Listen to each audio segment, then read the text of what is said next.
by the way, here's our website, ircenvironment.org. And there's, in addition to specific things about our recycling program, there's also lots of other stuff about recycling, the benefits of recycling, all sorts of things like that. I just recently kicked off my own personal website, which isn't even finished yet. But you can check that out too if you're, sitting around bored some night and, sitting in the dorm not knowing what to do.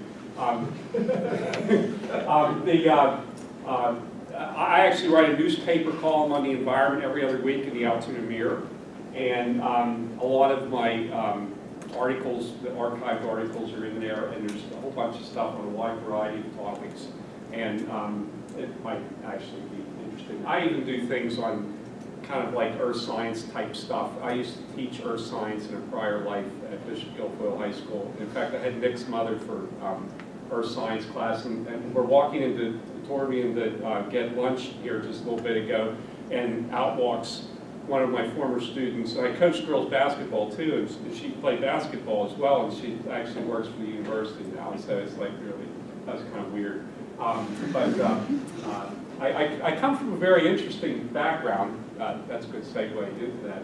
And I was mentioning as we were walking towards lunch that I actually started off as a journalism major of all things. And I was having one of those moments, and I'm sure some of you have had these moments too, when you're sitting there writing a paper in college, and it's like you can't, the words just won't come, and you're sitting there, and so I'm sitting there, and this was 40 years ago, but I still have this vivid memory of it, and I'm thinking, oh my God, I want to do this the rest of my life. So I went the next week and changed my major to geography. And so I was always interested in environmental sorts of things anyway, so it was a natural. But the funny and ironic thing about that is that now I write this newspaper article on the environment, which I brought both of my loves together into one thing. And by the way, pay attention to your English classes and take pride in your writing, because I cannot believe how many people in the professional world today can't write a coherent report, paper, or anything else. And it's really important, and it'll help you get a job, it'll help you keep a job, it'll help you do your job better. And so I just offer that advertisement for the humanities side of the university and the fine arts side, because it's important.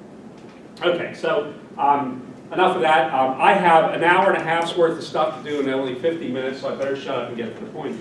I thought the first thing that we should do as we talk about solid waste management is that we ought to talk just a little bit about history. And I'm going to go through these slides really, really quickly. I actually do some professional training classes and so forth. I teach over the years. And we actually have like a 45-minute or an hour section just on the history of solid waste management. And sometimes, especially when you're younger, like you folks are, you think some of the history is just, just a lot of old stuff, and it's not worth thinking about.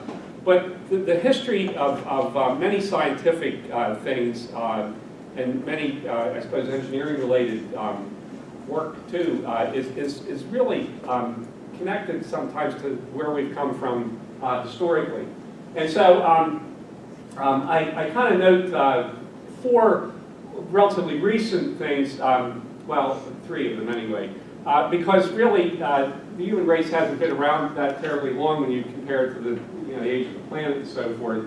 And I use these four categories to kind of talk about the different sorts of thresholds that we crossed when it came to waste management and the production of waste, for that matter. We need to understand that only 10,000 years ago that all human beings were hunters and gatherers. It was around 10,000 years ago that the early agricultural society started to take foot.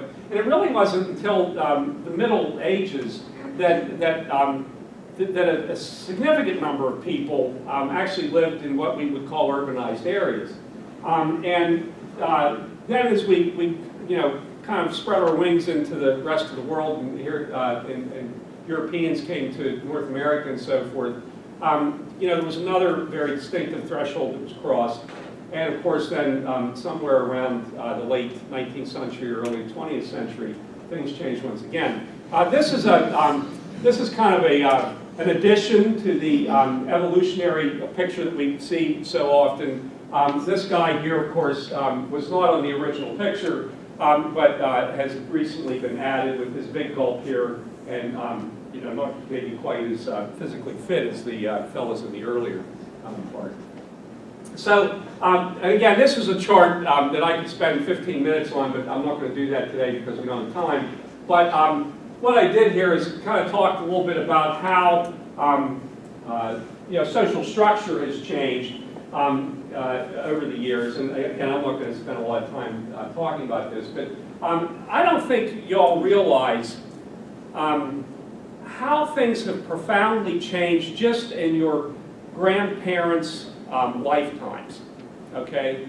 And I'm old enough to be, some of your I'm probably old enough to be, well, no, not quite, but I'm getting close. And you know, I sometimes sit in just amazement and realize how much things have changed just in my own lifetime. I had a great uncle who died here just a few years ago. He's almost 101 years old. And he was a great storyteller and communicator. And I love to listen to him talk about how things had changed in his lifetime. And he was born in like 1908, 1907, something like that. And I want you to think just for a moment about all the things that changed during his lifetime, okay? I mean, the Wright brothers, I don't think, maybe the Wright brothers had just flown right around that time. You know, he was talking about, you know, he went to see relatives in northern Cambria County. He lived in Altoona, and he went to see relatives in northern Cambria County, and it was like an all-day highway, country road adventure because the roads weren't even paved. I mean, and you know, it was just a profoundly different place. And even in my own lifetime, it's amazing how much has changed, even in the way that we feed ourselves. You know, in my grandfather's time, my great uncle's time, you know, the overwhelming majority of the food that you got was stuff that was grown in the part of the country that you lived in. And my, how that's changed. And by the way, that has a really profound implication on the packaging and waste and all that sort of thing. It's one of the things that has changed a great deal. Okay, so again, we could spend a whole lot of time on that previous file, but what I'm going to focus on today more than that historic picture is where waste management is today. But by the way, I do have to use a go back card.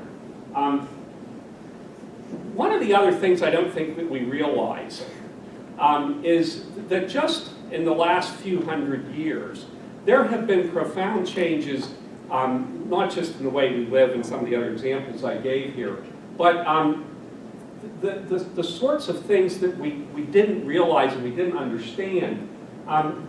You know, did you ever see images from like the 19th century and so forth? And the proper ladies always seem to be carrying an umbrella. Okay? Well, this is true too. There's history books that document this. One of the reasons that proper young ladies carried umbrellas in urban settings is because they didn't want to get hit with stuff that was being thrown out the windows when people were emptying their chamber pots. Okay? Now, if you think the chamber pot is what you think it is, it is. Okay? This is before the days of indoor plumbing. And the gutter was truly a gutter that all sorts of things ended up in the gutter. And very often in urban settings, that stuff was thrown right out the window. And we wonder why the bubonic plague happened during the Middle Ages. Well, we need look no further than the way sanitation was handled very often in urban areas. And now, bringing this finally back to the ranch here, it amazes me that here in the year 2017, we still don't handle our solid waste nearly as well as we should. There are hundreds of thousands of malfunctioning on-lot septic systems in the Commonwealth of Pennsylvania. There are 2,600 municipalities in Pennsylvania, and there's at least 1,500 of them that have, for all intents and purposes, have no solid waste regulations or oversight.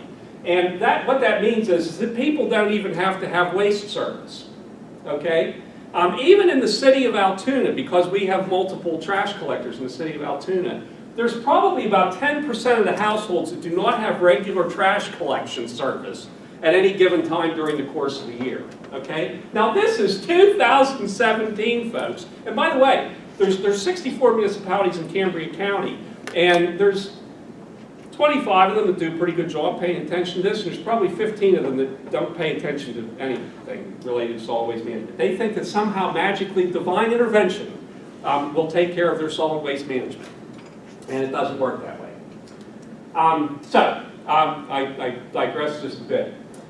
What I'd like to do now for a bunch of the rest of the period here is to talk about where we are, and in an ideal world, what sorts of things we should be doing. And again, to look at the recent history is kind of interesting because up until about 1980, or 82 or 83, somewhere in the early 80s, there really weren't many regulations on landfills. People recognized back in the 50s and 60s that open dumps were not a good idea, and that we needed to put our trash in the ground, and that we needed to cover it up so that we didn't have rats the size of small dogs running around, and the smell and the sorts of many unpleasantries that come with this would be minimized. But in that first stage of handling our trash in a proper way, what we forgot was, well, let me ask you, what was the problem with the very rudimentary landfill that we had back in the 50s and 60s? We took care of the problems on top, but we didn't take care of what? Yes? Remember it rains that seeps into the groundwater? Yes, okay, and so we had places all over the United States where groundwater was being contaminated because there's trash in the ground, the water percolates down through it, and while this was not so much a problem in the arid parts of the western United States, it was a really big problem here in the eastern United States. And in fact, you need go no further than about 3 miles north of the city of Altoona to find a United States Environmental Protection Agency Superfund site, which is an old municipal landfill. Now, not only did they put this landfill there and then cover it up and get into the groundwater, but they also had the infinite stupidity to put it in limestone rock. Now, those of you that have had a little bit of geology know that limestone does what? But limestone is very cavernous. There's sinkholes and all sorts of things like that because limestone dissolves in water. It's calcium carbonate. Okay, so they put this landfill in karst limestone landscape, and now it doesn't just get the water just doesn't go into the groundwater, but it gets to the groundwater like really fast. Okay, so and there are nightmares like this all over the United States. So it was around this time that some in the industry decided, well, maybe we ought to burn our trash because we can get energy from it if we burn it. Well, there's a whole other discussion to be had on the disadvantages of waste to energy because actually there's a lot more value in most things in their recycling than what there is in burning them. And there are two big divisions today in waste management. There are those that think we ought to set fire to everything, and there are those that think we ought to recycle everything. And sometimes there's big controversies on that. I have a professional colleague from California that I've become good friends with over the years who is like really hardcore anti-waste to energy. But I've known other people on the other side that think that it's a really good way to manage your solid waste. Well, what's happened then in recent years then is that people have come to recognize that there is a lot of material in the waste stream that can be recovered, and that's how recycling came to be really in the United States. Let me back up a second and just say one other thing. The transition to recycling happened, like so many other things do in democratic societies. It happened because we responded to a crisis. And you're all too young to remember this, but maybe ask your parents when you get a chance if they remember the garbage barge, okay? I don't know if I have a picture of it here. No, I don't. But the garbage barge was an amazing story unto itself. We could probably talk for 15 minutes about this story. But there was a place in upstate New York. I believe the name of the town was Islip, if my memory serves me correctly. Maybe not quite upstate, but outside greater New York City. And they had a whole bunch of trash, and they had put it onto a barge. They were going to send this barge down the Hudson River, and it was going to be disposed of at a landfill some miles away from the city. And when it got to the landfill said, oh, sorry, there was some mistake here. We're not going to take your trash. So there's this whole barge full of trash. And I mean, folks, I don't know if you've ever seen really big barges, but I mean, this was like, there were tractor trailer fulls of trash on this barge. And to make a long story short, this barge wandered around the Atlantic Ocean for weeks. It went the whole way to the Yucatan Peninsula in Mexico looking for a disposal facility, and then came back up the East Coast. And every night on the news, there was like a garbage barge watch. And we would see where the garbage barge had wandered to. And, you know, every crisis needs some sort of a poster child sort of picture. And the Mobro was the name of this barge, by the way, for those of you that care about such trivia. Don't ask me why, I still remember this. But anyway, Mobro was like the thing that said to legislatures all over the United States, you know, maybe we ought to rethink this because this maybe isn't a very good idea. So we kind of already talked about this, and we talked about that a little bit. So let's move on to this. So I've kind of answered some of these questions already, but I guess I should ask a couple other questions, because it turned out that this transition to recycling wasn't quite as smooth as everyone thought it would be. And I can speak to that from first-hand experience, because after my high school earth science teaching career, I got the job as recycling coordinator. I've had this job that I have now actually twice, okay? And so I started this job in 1991, and everybody's thinking, oh, recycling, this is really swell, and you know, if we could collect our newspaper or make that into the new newspaper and everything else. But does anybody have any idea what went wrong on the way to this idealistic notion? Well, it turns out that, that this just isn't about environmental issues, but it's also about economic issues. Because how many of you have taken an economics class? All right, what's the one principle that they talk about all the time in economics class? The laws of, go ahead, Nick.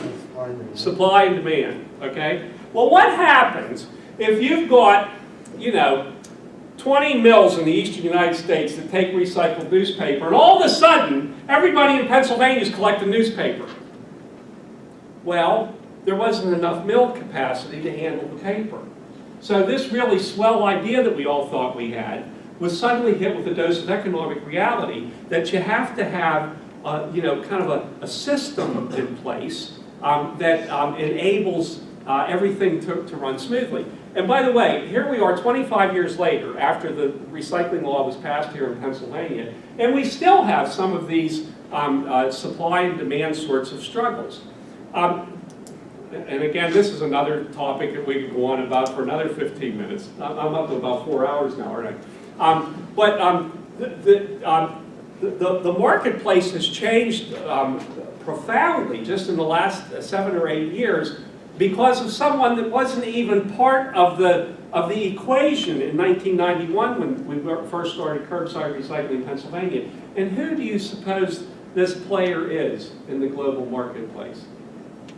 Think hard. Don't look for a tough answer to an easy question.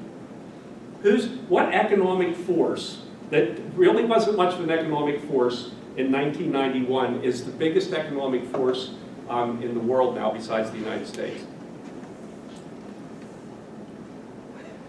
Donald Trump's talking about. Except he doesn't pronounce the country quite right, China. Okay? And how does he say it? China. Yeah. Okay. I won't do my Donald Trump impression. But China has become a big player in this, and when China sneezes in the recycling market, the rest of the world catches a cold.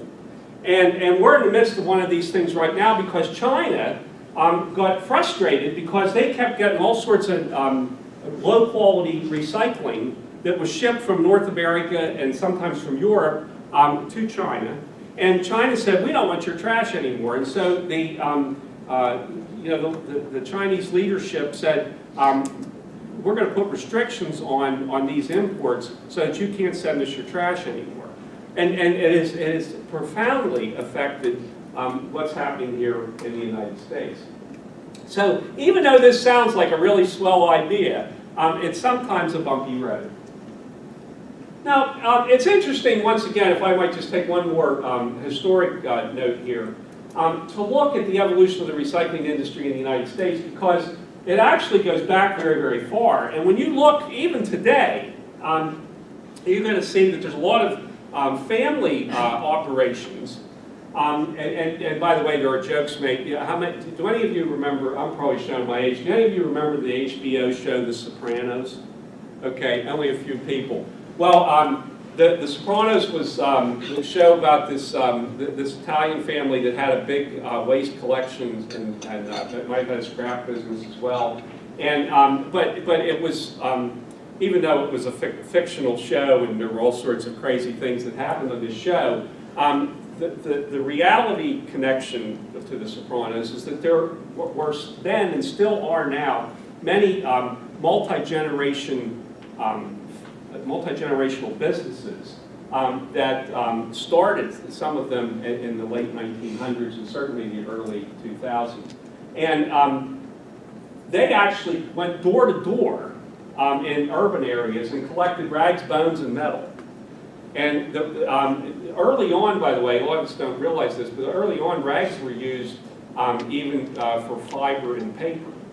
And so the industry has a very interesting past. I would say that I guess one of the points I'd like to make about the modern recycling industry is that it's rather strangely diverse. It's also kind of weird in that the sorts of things that we ought to be recycling, you think would be easily recycled, are not necessarily recycled at the rates that we think they should be. When I was a kid, most bottles that you got were returnables. Even your milk jug. You got a glass container of milk. The milkman came to your house and put it into the cooler on one morning, and he'd come back a few days later to get you your next couple bottles of milk, and he'd take the empties that you'd washed out and put into his container. There was no such thing as a no deposit, no return bottle. Everything was returnable, and they were worth 2 cents. Small soda bottles were worth 2 cents. The big ones were worth 5 cents. And let me tell you, to a 10-year-old walking to school, that was like big bucks. You know, we would dive over each other if we saw a 5-cent pop bottle laying on the street or in somebody's yard, because that was 5 cents worth of penny candy that we could get at the grocery store. I know, it really sounds like okay, so after the garbage barge, there were, I don't know, 15, 20 states who passed mandatory recycling laws. And this changed in a really unexpected way, perhaps, but it changed the recycling industry because now the materials kept on coming. The recycling industry before 1990 was all about what was profitable to recycle. Metals have always been profitable, so metal salvage has always been there. But now we were salvaging stuff that sometimes was worth salvaging and sometimes it wasn't worth salvaging. But you know, you can't tell the public that you're going to start a recycling program and then say, oh, except we're going to skip cardboard this month because it's down 20 cents a pound or 20 cents a ton. And so the industry and everything just changed a great deal because the material didn't stop. And just to give you a good example, when you guys were little, we had that rather unpleasant economic recession, 2008, 2009. And there were some of these commodities that we were collecting that recycling centers were happy if they could get rid of it for $0 a ton. In other words, they didn't have to pay to get rid of it. They were happy just with that. I might also make one last point here that one of the other problems and challenges with curbside recycling programs has been contamination. Because the quality of the material really does matter, and there are facilities, even here in Pennsylvania, that sometimes have contamination rates that approach 25%. That means that 1 out of 4 pounds of stuff that's been put into the recycling bin is not salvageable. Okay. I've kind of hinted at this already, but I think it's important to make this point just for a brief moment, that there's been a great paradigm shift which has happened in American and European culture especially. And not so much in other parts of the world, but in Western Europe and in the United States and in Canada, there has been an unbelievable shift that started probably when you guys were in diapers. What year were you born? What year were you born? 99. Oh my God. Even before that, when your older brothers and sisters were born. You know, it's been in response to a whole bunch of things, you know, that we've talked about here. But, you know, unfortunately, old habits die hard. And there are still places in the United States where recycling is you know, it's like a figment of your imagination or an aspiration by some people that would like to do it. And strangely, and just in the last few years, it's even become somewhat politically divisive, which doesn't seem to make any sense to me whatsoever. We were talking at lunch that we had a politician, we had a state legislator in Blair County who said that recycling was just a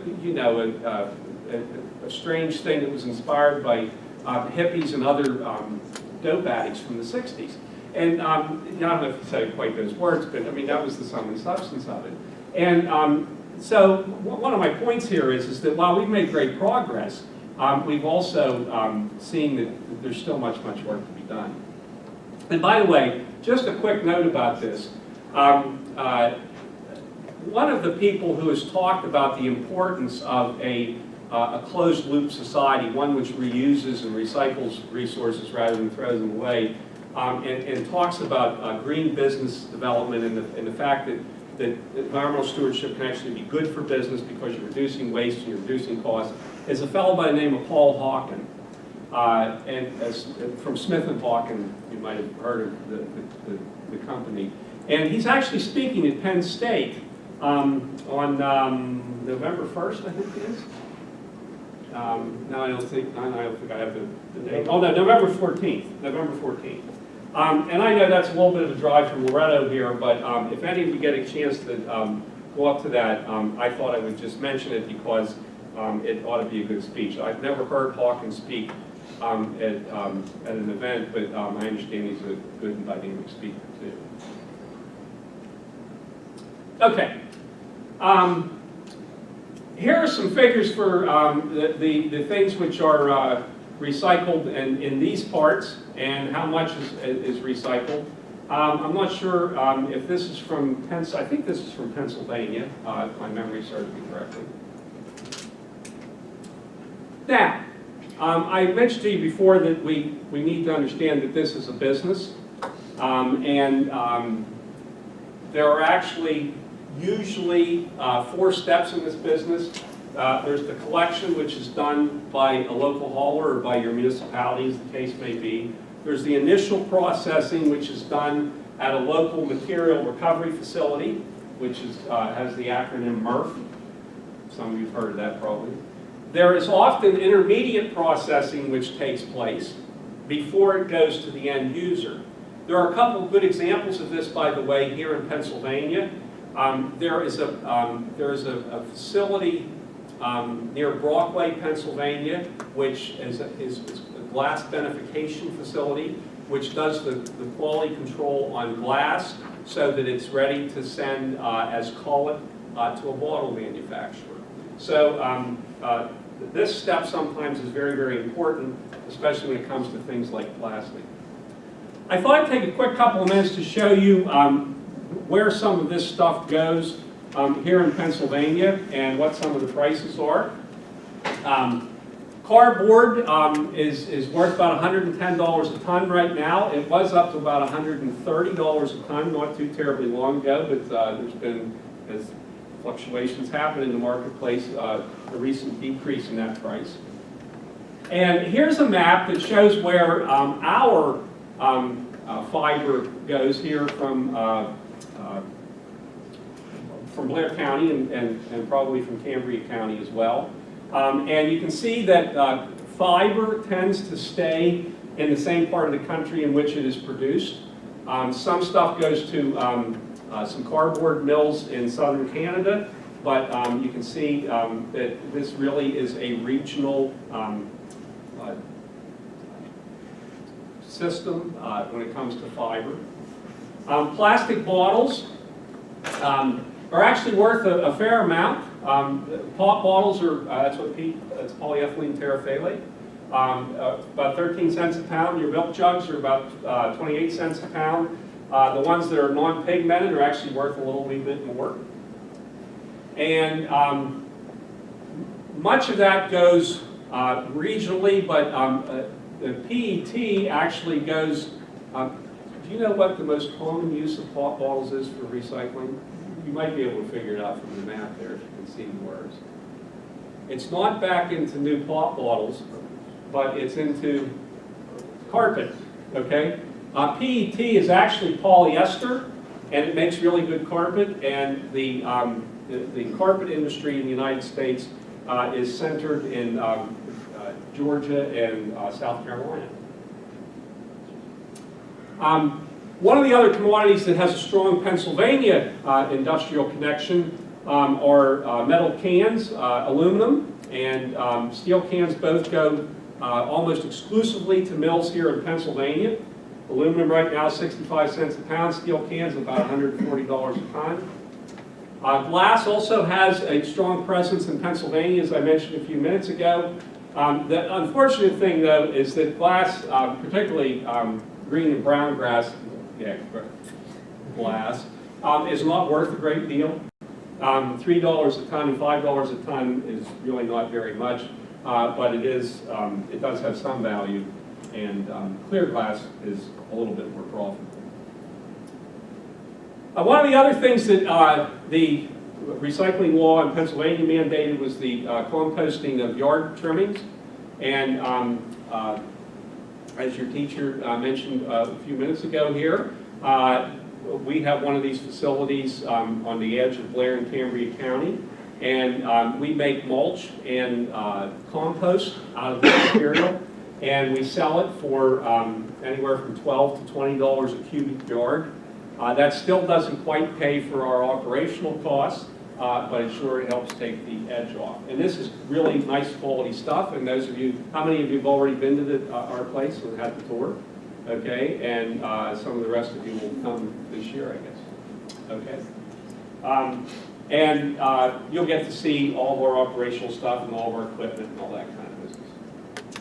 I wanted to take a few minutes then, before we run out of time, to talk about the general way that the industry handles these materials.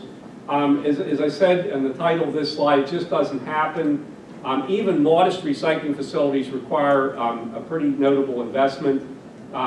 This is where the stuff is sorted, it's baled, it's loaded and shipped. This is still done very often with manual picking lines, and you'll see this on the next slide, I think. Well, let me come back to this one. This is a really high-end picking line. I forget where this one is anymore, but these people stand and the stuff goes along on the conveyor, sometimes at a pretty brisk speed, and they pick the stuff out and put it into the appropriate container so it can be consolidated, baled, and sent to an end market. This is a fiber line. This is where the paper comes in. There's still a lot of recycling programs that bring the material into the recycling facility, separate into paper and fiber, and into bottles and cans, commingled bottles and cans. This is a picture of a bottle and line picking conveyor. And once again, you can see by the blurs on the picture here that this stuff happens pretty quickly, and these folks, I mean, these just aren't garbage pickers. These people are pretty darn good at what they do. So let me go back to this one here, because this is kind of interesting. When we first started curbside recycling programs throughout this part of the United States back in the late 80s and early 90s, there were a lot of programs that forced you to separate your stuff before you even set out at the curbside. Tyrone Borough in Blair County had a sort separate program. They had 3 different bins, and you put 3 different materials in those 3 different bins, and then you put your newspaper separately beside the bins. Not long after that, there were some communities that decided, let's let the people put all these bottles and cans into their bin commingled, and we'll separate it at the curbside. And this is called curbside sort. State College and Center County still does curbside sort, and they do it very well, and they have good high quality material because it gives you some degree of quality control right there at the curbside. If somebody puts the wrong thing in the bin, you leave it in the bin, and they have to figure out what it is that they did wrong. Recently, though, when I say recently, in the last 7 or 8 years especially, we've seen more and more communities go to single stream processing, which means that the fiber and the bottles and cans are all put together. This is both good and bad because it's easier to collect it this way, but it's really tough to separate the stuff. And you can imagine that when broken glass gets into paper, it affects the quality of the paper, and end markets are a little bit annoyed with the quality of the material sometimes. And so the industry right now is kind of having an internal debate about what makes the most sense from an economic standpoint. And the economics are important. The conveyors and balers are integral to the success of the program. The faster and more efficiently that you can handle the material, regardless of what system you use, the better off you are and the more economic and more profitable your system will be.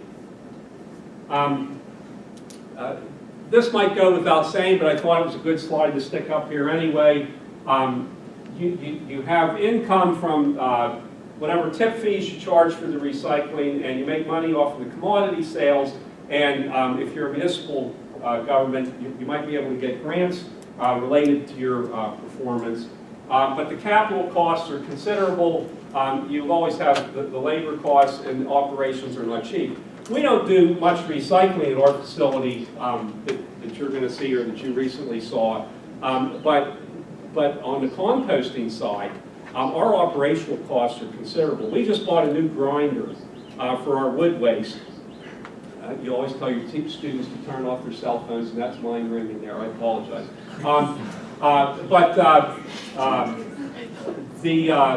The cost of our new wood waste grinder, even with the trade-in of our old 18-year-old wood waste grinder, was $460,000. Not $46,000, $460,000. It was almost $500,000 for our wood waste grinder. And that's just an example of the amounts of money that we're talking about here. And we're down to about 6 minutes. Okay.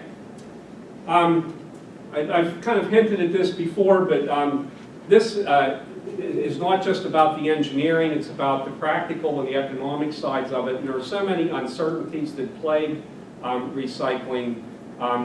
There are so many government services that and services of all kinds and business endeavors and so forth that are pretty predictable. And that's what business managers like to have is things that are predictable and they know what sorts of things to expect and what sorts of changes might confront them. But in recycling, sometimes that gets magnified by several orders of magnitude. Commodity prices go up and down in wild ways. The length of a contract that you have, if you're in the collection business on the recycling side, impacts how long a period of time you can depreciate your equipment over, and that makes a great deal of difference. The volume of the material that you have matters too. Here in Blair and Cambria County, for example, there's been very, very little investment made in recycling infrastructure. And the reason is that we don't have an enormous volume of material to justify and to rationalize and to make it inviting to private sector investors to invest in recycling infrastructure. And so we're a bit underserved here, as well as, you know, Blair and Cambria County have a lot more people in Clearfield and Huntington and Elk County, and those counties have even greater challenges in that regard. And this kind of speaks to that. Big investments require sufficient material flow and dependable material flow. And when you don't have that, it makes a big difference. And one of the things that I'd like to say here, and I think sometimes we forget this, not just in solid waste management, but in a whole bunch of other things, is that we really should think about what is the appropriate technology, what is the appropriate way to handle something. Have you ever talked about appropriate technologies? There's a great book, and again, some of you are really into this, might find this book interesting. It's Small is Beautiful, written by E.F. Schumacher. Small is Beautiful by E.F. Schumacher. And one of the things that E.F. Schumacher says is that sometimes the economies of scale and being bigger is better. But there are a great many things that sometimes being smaller is better. And as an offshoot of this, he says that also means that sometimes the big high-tech solutions are not the best solutions and the best fits for every situation. And when it comes to recycling, I think this is very true. In places that cannot rationalize a large regional recycling facility that costs, you know, maybe $10, $12 million, maybe something smaller with smaller technologies, with simpler technologies, makes more sense. And I would make a pitch for us to keep that in mind. This obviously means that the public and private sector cooperation is really, really important, and we've kind of talked a little bit about that. So, one of my closing bunch of thoughts here is there a future in recycling? And I would say, obviously I'm prejudiced, but I would say that there certainly is. And here's why. Whether we think it or not, whether Donald Trump thinks coal is a solution to our problems or not, we are in a world of diminishing resources. And so we are in a world of diminishing resources when it comes to energy. I mean, you know, the Marcellus Shale natural gas now is giving us a little boost, you know, for a few decades perhaps. But I will guarantee you that by the time you get to retirement age, we are going to be having struggles with all sorts of resources and energy as well as things that we make stuff from. I believe that recycled commodities have already started to become mainstream, and I think that you're going to see that happen more and more as every year passes. There are a great many things now which are made of recycled feedstocks that we would have never thought of making from recycled feedstocks when I was your age. And as I mentioned before, we have many successes, but we have much left to do. And I want to end on this last thought. And I don't want to get too political. I've probably been more critical of our president than I should have been in a neutral classroom. But there has been a shift just in the last year or so about our priorities nationally. And the budgets which have been proposed and which are still being talked about at the federal government level have some really, really significant cuts in some really, really important programs that, by the way, have generally had, some of them have had pretty strong bipartisan support. I don't know how all this is going to shake out, but this is what the original proposal was made. The Department of Interior was to be cut by $1.4 billion, that's with a B, by the way.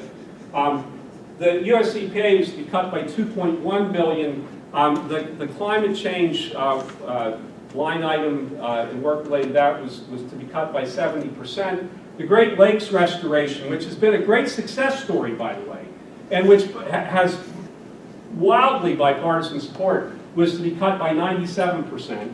The environmental justice initiatives, and we could have a whole other class to talk about environmental justice, but I've already even touched on that.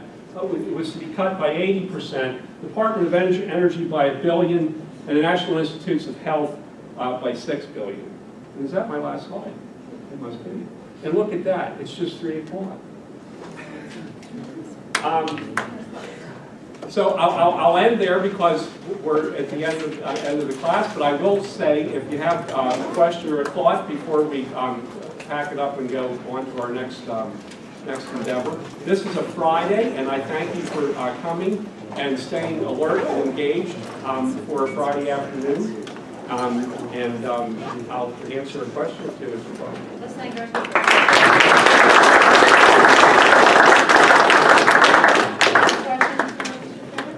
I'll hang around for a few minutes afterwards too if you want. Yes?